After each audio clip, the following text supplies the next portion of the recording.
Oke, kita masuk ke dalam materi yang berikutnya, itu mengenai medan magnet oleh kawat berarus. Jadi di sini kita akan belajar lebih detail nih, lebih mendalam beberapa kasus dan contohnya ya, yang melibatkan kawat dalam suatu bentuk dikasih arus nih. Nah tenang, kita nggak akan nurunin lagi rumus-rumusnya karena udah di video sebelumnya ya. Kita pakai filsafat dengan susah payah. Nah yang kali ini kita lihat perluasannya tapi langsung dikasih aja rumusnya ya, biar nggak pusing-pusing lagi. Oke, mulai dari kawat lurus dulu yang kita udah pelajarin. Ya, jadi kita udah belajar untuk kawat lurus ada 3 kasus nih ya. Yang pertama yang ini, kalau titik P-nya ada di jauh dari si ujung, maka yang ini berhingga semua ya. Lalu yang kedua yang ini, titik P-nya ada di dekat ujung, itu yang ini ada minusnya di sini. Dan kalau titik P-nya, titik tinjaunya itu segaris dengan si kawat, itu B-nya 0. Oke, ini kan yang berhingga ya. Nah, nanti yang akan sering digunakan karena lebih mudah itu adalah kawat lurus tak berhingga. Nggak realistis tapi ini justru yang paling gampang. Cara cari kawat lurus tak berhingga itu gini simpelnya. Jadi ini kita tinjau yang gambar kedua ini nih. Kalau kawatnya tak berhingga itu artinya akan sangat panjang ya. Ke kanan panjang banget nih misalnya kayak gini. Ke kiri panjang banget kayak gini nih. Nah, terus ya. Ini kalau kita hitung pakai yang teta-tetaan ini, teta satunya akan ke sana banget, teta 2-nya akan ke sana banget, ya. Makin gede sudutnya. Makin ini ke kanan dan ke kiri, kita bisa lihat tetanya akan makin besar. Tetanya akan makin besar. Kalau tak hingga, itu berarti akan sangat besar tetanya. Itu akan nanti mendekati 90 derajat. Nah, itu kata kuncinya. Teta 1 dan teta 2 akan mendekati 90 derajat. Maka nanti kalau dimasukkan ke rumus ini kita akan dapat hasil. Sin teta 2, sin teta 1, tetanya 90 derajat. Nanti akan dapat seperti ini. B-nya sama dengan mu 0 I per 2 pi A. Nah, ini sangat simpel. Tidak bergantung pada sudut, kita hanya perlu arusnya berapa dan jarak tegak lurus. Jarak tegak lurus dari si kawat ke titik yang ditinjau. Itu berapa? Yaitu A. Ya. Jadi itu yang tak berhingga. Oke. Nah, kita sekarang lihat gimana cara nyari arah medan magnet. Dengan mudah. Nggak usah pakai cross-crossan. Oke, ini untuk kawat yang tak berhingga ya. Jadi gini, kalau kita punya kawat lurus nih, misalnya arah arusnya ke atas ini, maka nanti medan magnet yang dihasilkan itu akan melingkar-lingkar. B-nya akan muter di sekitar si kawat lurus ini. Oke, ini ceritanya 3 dimensi ya. Jadi ini harusnya lingkaran bukan oval. Dia akan muter mengelilingi si kawat sebagai pusatnya gitu. Nah, nanti arahnya, kenapa bisa arahnya ke sini nih? Ini B-nya berlawanan jarum jam. Itu bisa pakai aturan tangan kanan. Tapi bukan yang Gay Lorentz, beda lagi. Jadi ada banyak aturan tangan kanan.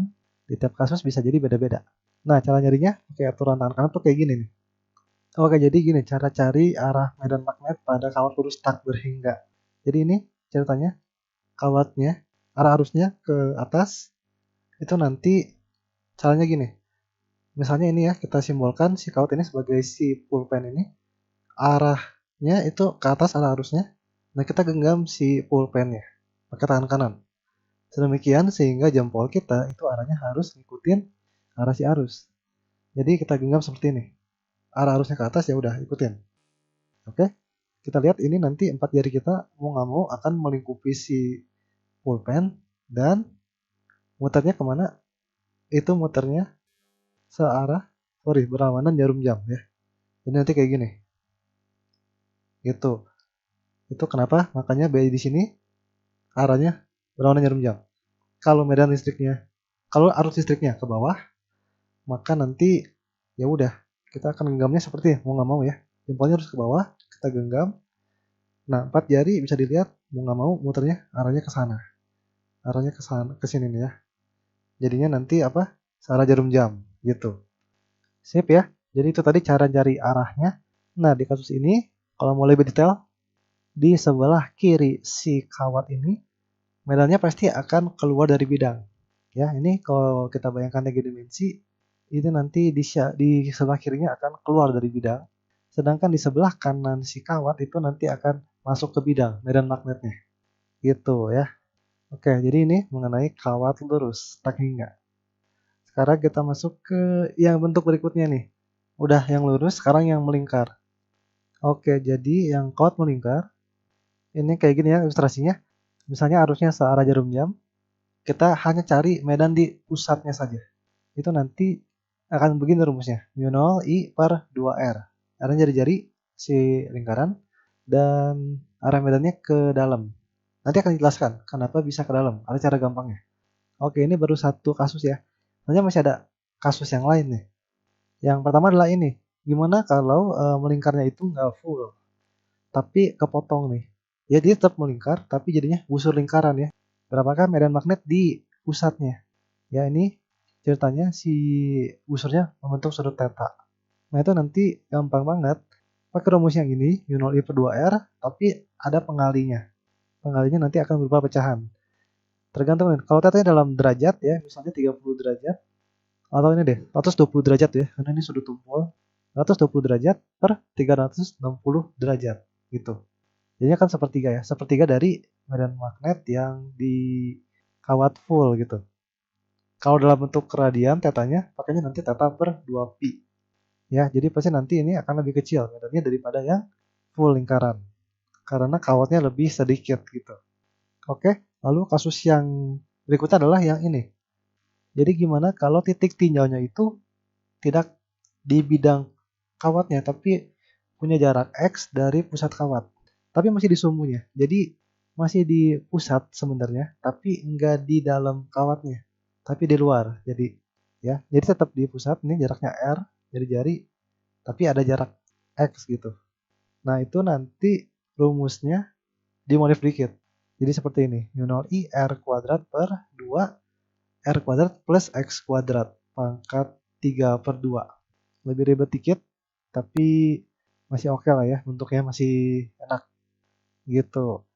Nah, kita punya 3 kasus ya. Jadi ketiga kasus dari kawat melingkar ini, aturan untuk mencari arah medan magnetnya itu sama.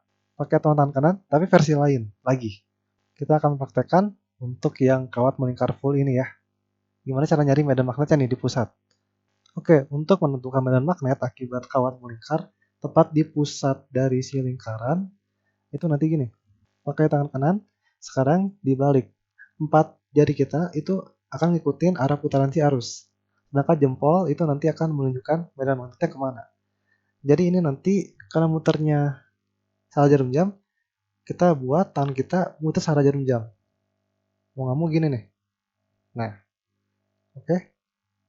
Jadi jempol kita akan terarah kemana? Ke dalam. Mau nggak mau ya. Ke dalam si layar. Oke, itu jadi kasus yang pertama. Nanti kalau misalnya kasus yang kedua ya, kalau misalnya arah muternya itu berlawanan jarum jam, berarti mau nggak mau tangan kita harus begini dong muternya. Ya, harus begini. Mau nggak mau jempol arahnya ke arah kita tuh ya. Arahnya ke arah kita berarti keluar dari bidang. Oke, jadi tadi cara cari medan magnet di kawat melingkar ya. Nah, jadi dengan demikian kita udah punya modal yang cukup banyak. Medan magnet akibat kawat lurus dengan berbagai kasus, dan akibat kawat melingkar dengan berbagai kasus ya. Jadi ini kita carinya yang bentuk dasar dulu, yaitu yang lurus dan yang melingkar. Oke, baik. Kita coba satu soal. Oke, jadi kita punya ini kawat lurus sangat panjang. Yang atas ini dialiri arus 0,2 ampere. Tepat di bawah kawat lurus ini ada kawat melingkar yang punya jari-jari 9 cm. Jadi utuh ini melingkarnya. Dia jari-jari 9 cm dan punya arus 0,4 ampere. Seperti arah yang ini. Oke, nah kita disuruh cari besar resultan medan magnet di titik P. Titik P ini punya konfigurasi kayak gini. Jarak tegak lurus dari si kawat lurusnya 8 cm dan jarak ke pusat si kawat melingkar itu 12 cm. Ya, oke, jadi dengan demikian ini gabungan antara rumus yang ini kawat tak hingga, yang lurus, dan yang ini. Kawat yang melingkar jaraknya itu X dari si pusat. Nah, nanti yang perlu diperhatikan adalah arahnya kemana. Arah dari masing-masing medan ini kemana. Karena ini ribet ya, kelihatannya rada pusing. Kita akan tinjau sistem ini dari salah satu sisi aja. Jadi andaikan mata kita ada di sebelah kanan sini nih, ya kita ngeliat sistem ini, maka jadinya akan seperti gambar yang ini yang di bawah. Oke, jadi akan seperti yang ini ya. Jadi mata kita ngelihat yang lurus arah arusnya berarti menjauh dari kita, ke dalam berarti, ke dalam layar. Terus dari sisi ini kita akan melihat yang kawat melingkar ini arah arusnya begini, searah jarum jam. Yang kawat lurus arusnya I1, yang kawat melingkar arusnya I2. Oke. Titik P-nya ada di mana? Titik P-nya ada di sini nih. Di titik hitam ini ya. Kebetulan kalau dilihat dari sini itu di pusat lingkarannya. Oke, kita cari satu-satu ya. Berapa medan magnet oleh I1 dan oleh I2. Oke, medan magnet oleh I1 karena dia kawat lurus tak hingga, ya udah pakai yang mana? Mu 0 I per 2 pi A. Yang ini kan. Kita bilangnya B1, I-nya I1. A-nya yang mana? Yang ini yang 8 cm. Ya, ini adalah A-nya. Oke. Kita bisa masukin langsung nih karena kita udah tahu semuanya, I1 dan A. Dan mu 0 ya, jangan lupa mu 0. Kita nanti dapat angka sekian. 5 kali 10 pangkat minus 7 Tesla. Oke, itu B1 ya. Sekarang arahnya kemana dulu nih? Kemana arah B1? Oke, ini kita lihat dari sini aja I1. Kita tahu kalau lurus tak berhingga itu akan melingkar. Ini kalau terapkan tangan kanannya atau tangan kanan, nanti jempolnya arahkan ke dalam layar, maka 4 jari kita mau nggak mau akan muter searah jarum jam ya. Akan muter gini searah jarum jam. Jadi di sebelah kanan si kawat pasti ke bawah. Begitu pula dengan yang di titik hitam ini. Di titik yang ini akan ke bawah, B-nya. Ini B1. Oke. Sekarang yang berikutnya yaitu medan oleh yang kawat melingkar ya, B2. B2 pakai rumusnya yang ini nih, yang pada jarak X dari pusat kawat. Mu 0 dikali I2 R kuadrat per 2 R kuadrat plus D kuadrat. Contohnya nih D itu jarak dari pusat ke titik P. Jadi yang ini ya, yang 12 cm ini itu adalah nilai D-nya. Dan kita bisa langsung hitung nilainya itu 6,03 kali 10 pangkat minus 7 Tesla. Oke, kita dapat nilainya nih, B1 dan B2. Sekarang arahnya kemana? Oke, arahnya pakai aturan tangan kanan lagi untuk kawat melingkar. Karena muternya searah jarum jam, 4 jari juga diarahkan searah jarum jam. Jempol kita mau nggak mau akan masuk ke dalam ya. Jadi itu arah B2-nya. B2-nya adalah ke dalam layar. Jadi antara B1 dan B2 itu beda sumbu. B1 ke bawah, B2 masuk ke dalam layar. Wow, berarti tegak lurus dong. Karena tegak lurus, resultannya akan sama dengan Pythagoras saja. Oke ya, jadi karena keduanya tegak lurus, maka B di titik P itu sama dengan Pythagoras, akar B1 kuadrat plus B2 kuadrat. Yang kalau dihitung, masukkan angka-angkanya, dapatnya sekian. 7,83 kali 10 pangkat minus 7 Tesla. Gitu ya. Arahnya nggak perlu dicari ya, karena disuruhnya adalah besar. Kalau arahnya berarti bisa dibayangkan, rada susah sih ya ngebayanginnya. 3 dimensi ini miring gitu lah. Tapi nggak apa-apa, yang penting kita udah dapat ininya nih, besarnya. Sip. Jadi sekian itu untuk pembahasan mengenai kawat berarus. Semoga itu membantu untuk pemahaman kalian lebih lanjut. Sampai jumpa di video berikutnya. Terima kasih.